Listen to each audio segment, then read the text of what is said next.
organized religions are fake. There's always an esoteric meaning up under that. And so all organized religions are fake. And like I said too, why is it that they say that great learning is supposed to go on in the damn TV show, and yet, isn't it funny that they got about 40 or 50 different Christian programs throughout TV? You see what I'm saying? Now you would figure that Christianity is the only damn religion in the world. So obviously that's letting you know that that is a diversion, and in actuality that is a government tool for the simple fact that it's all started and you can't get the esoteric meaning out of it.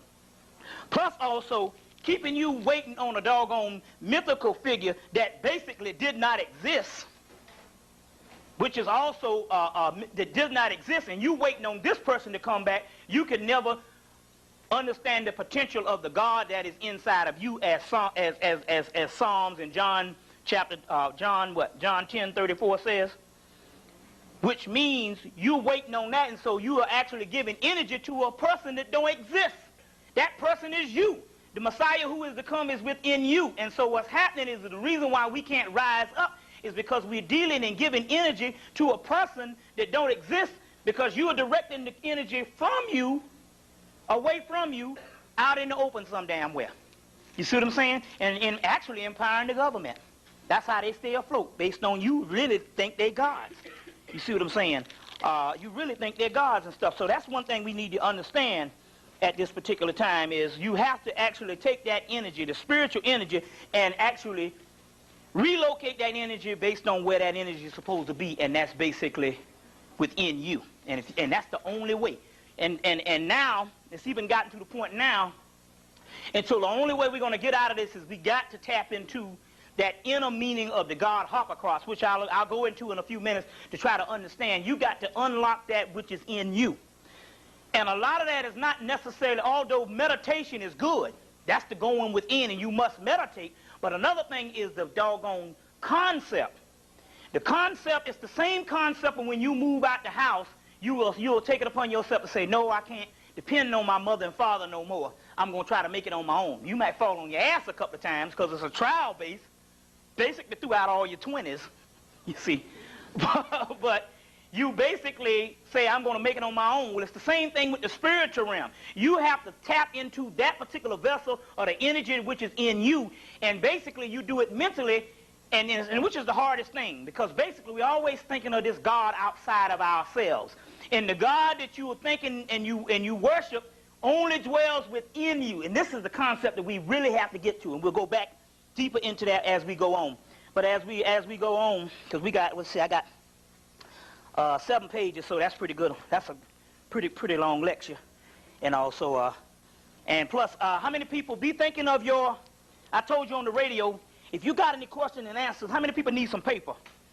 Be thinking of your questions while we do this, and because the best lectures are the ones who have the best questions.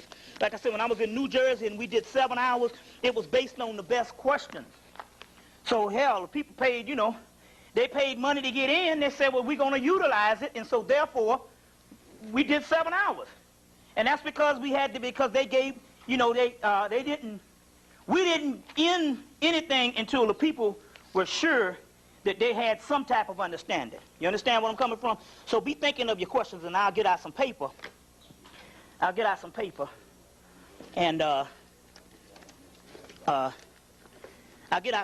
and we can pass this around. How many people need paper? Just raise your hand or whatever, and just, anybody need some paper? You take some and pass some to the sister back there. Now, pencils is a whole nother, yeah, that's a whole nother groove there and shit, you get 500 sheets of paper in a pack, but pencils, you only get 10 if you that good. And now they made out of that fiberglass type stuff, and it really don't write that good, so.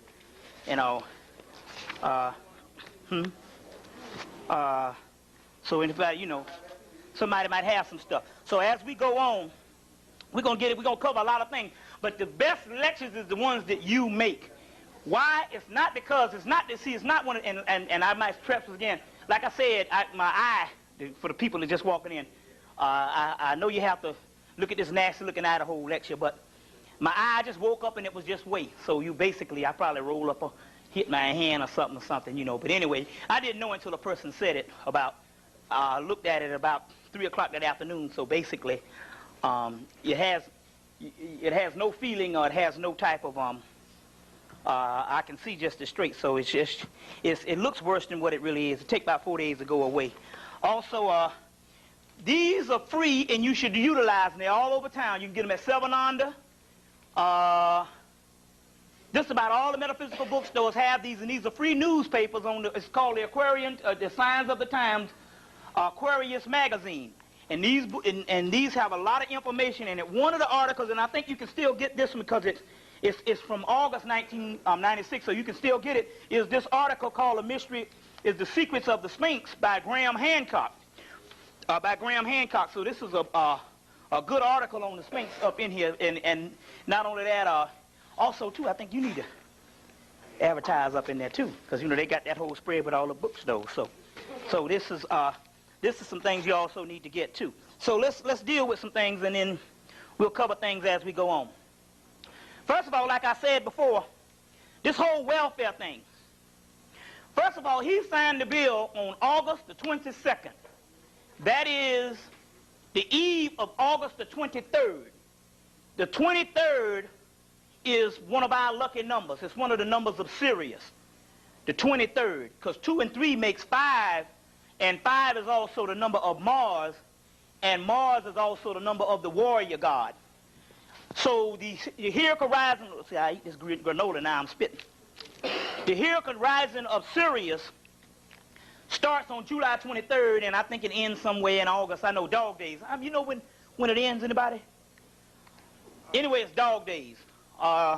Most people down south used to follow dog days because it was the summer in the early part of September. But anyway, it's crucial. It's funny that they signed this bill on the 22nd, the eve of August the 23rd.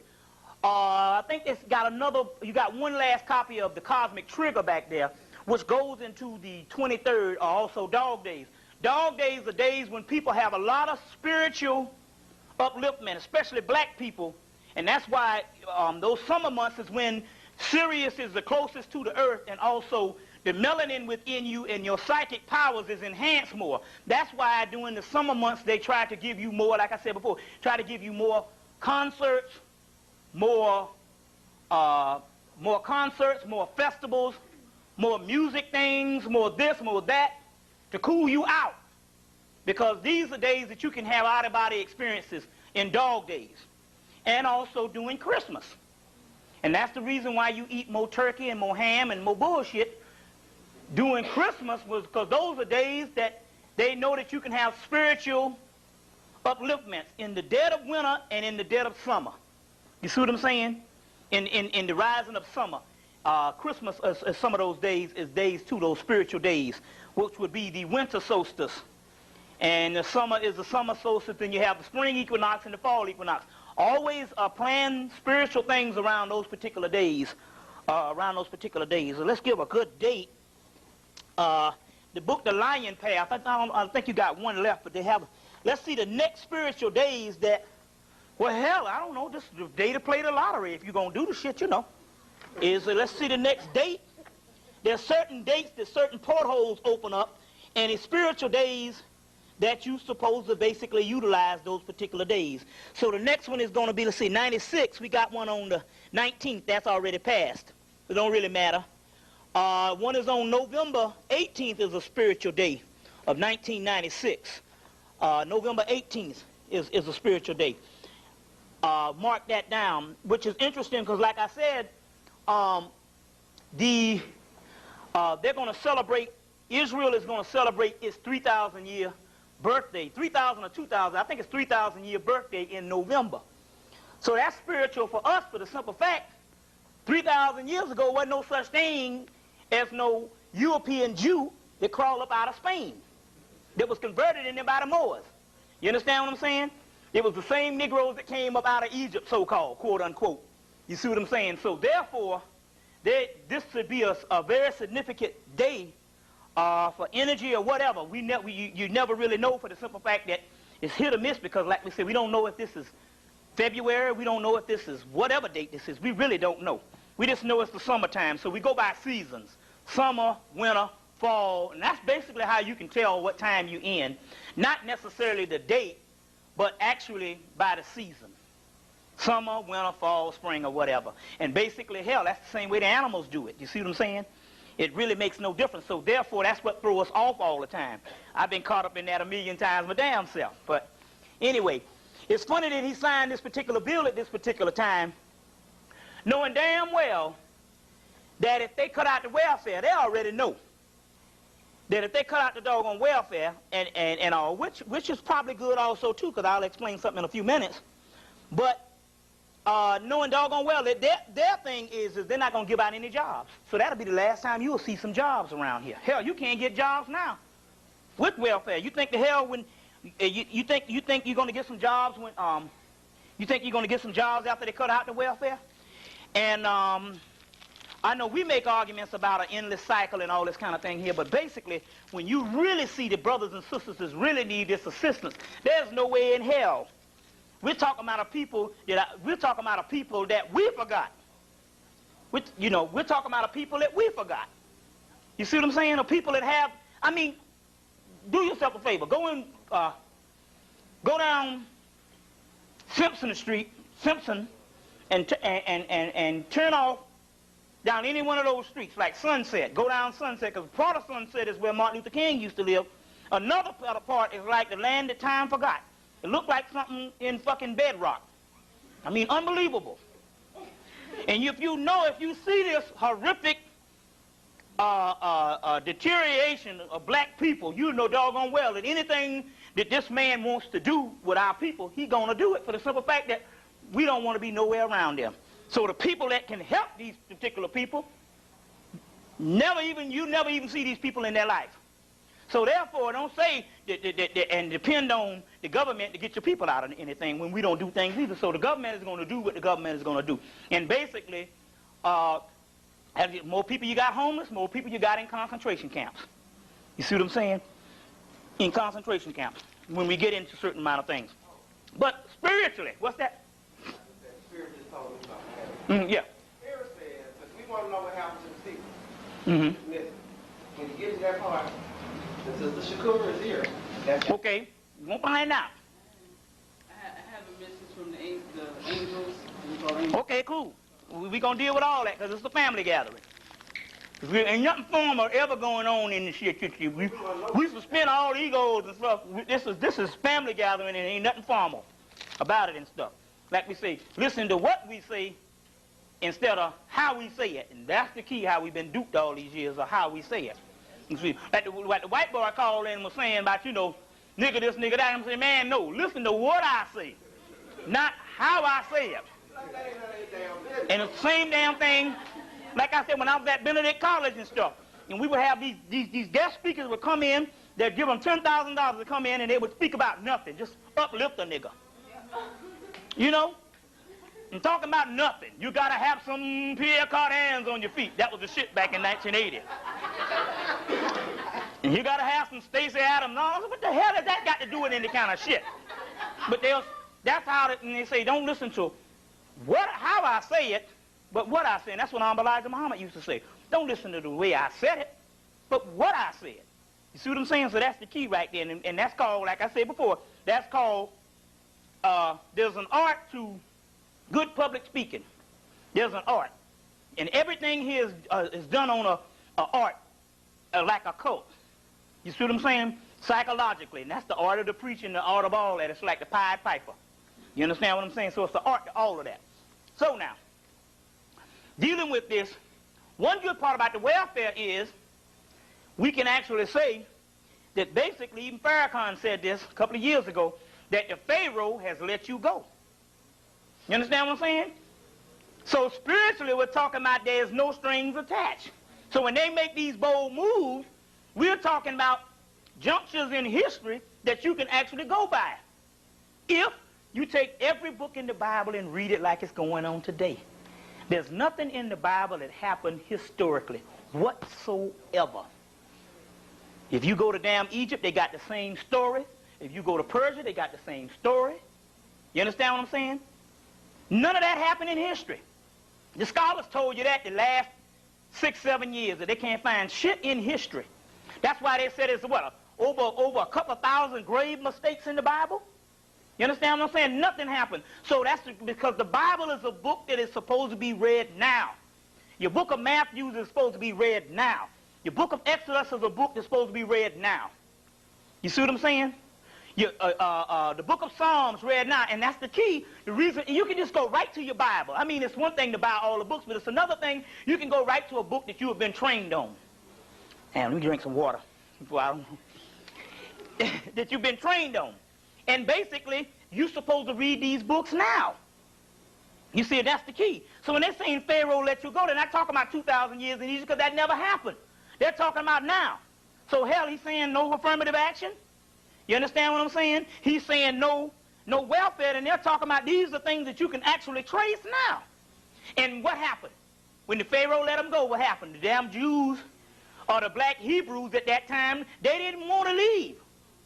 You understand what I'm saying? They say, hell, we had it good back there on public assistance. And what they had all these debates going on whether they get off of welfare, whether they get off affirmative action. You understand what I'm saying? So basically, but they also had a relocation plan also for their ass back then too, which is actually now, and we see they relocating our ass. You understand what I'm saying? So basically, if you read the book as a social working type book based on psychological emphasis and based on prophetic things, you can actually see things that they're talking about now. It's not 2,000 years ago. You see what I'm saying? Or 3,000 years ago. This stuff is talking about now because, like I say, Egypt had the same Exodus story. You see what I'm saying? The same Exodus story. So these are things, so the Pharaoh has let you go, which is now, go back and read Exodus. And also, like I said, to get a greater book, the Exodus is only a fragment that came from a bigger book, is the book of Jasher up there. I think you got one up there. You got 3. The book of Jasher, which is the main book in which the Exodus, which is only an article, basically came from. So they took books from the Bible and they took only fragments from bigger books. So the book of Jasher, but even in the Messiah text, they said that Elijah will come in the end days and bring the book of Jasher. So what is he coming in the end days to bring a book explaining some shit that happened 2,000 years ago? That means that the book never was a book based on history. But the history now is being fulfilled now, is based on prophetic fulfillment. Hell, even all the Christian ministers tell you that. You see what I'm saying? It was never a book for the future. So the book of Jasher is a book to find out this Exodus thing. And actually the entire whole Bible. The whole Bible is a prophetic book, and it's also a guidebook to the soul, as far as a lot of this stuff is actually talking about what's going on the inside of your body. Like your book of Revelations is not only a book that's talking about the outside, but it's an alchemy book that's talking about the transformation of the soul. You see what I'm saying? Now, let's deal with some other things. Number one, they're going to have a blackout soon. We don't know when. But just they've already had 2 on the East Coast, out in the West Coast this summer. So, which is actually, anytime they don't just have blackouts by mistake. Hell, they're going to pull a grid. These things are actually done. Remember now, they used to have blackouts every year in the AU Center. And when I used to go to school at Clark, they used to have blackouts every year. They would have one in the AU Center. And these are doggone test drills. So they're going to have a major one that's not only supposed to be West Coast, but it's supposed to be East Coast as well. So be on the lookout for that. Also, there's a movie coming out, and I didn't get the name of the movie. All I know is a movie coming out about a blackout. And what happens during a blackout. They always put movies out, you see. So there's going to be a movie coming out at that particular time also, too. So this is one to understand. Also, anybody see this movie, Deadly Voyage? It came on HBO with Omar Epps. It's actually a true story about some black people from Ghana. I think it was Ghanaians. They stored away on a boat, and the beast just came in and killed them all up. You see? And this thing actually happened in 1994. So it's still, I think it's still running on HBO, but it's not. I got it recorded, so that's cool.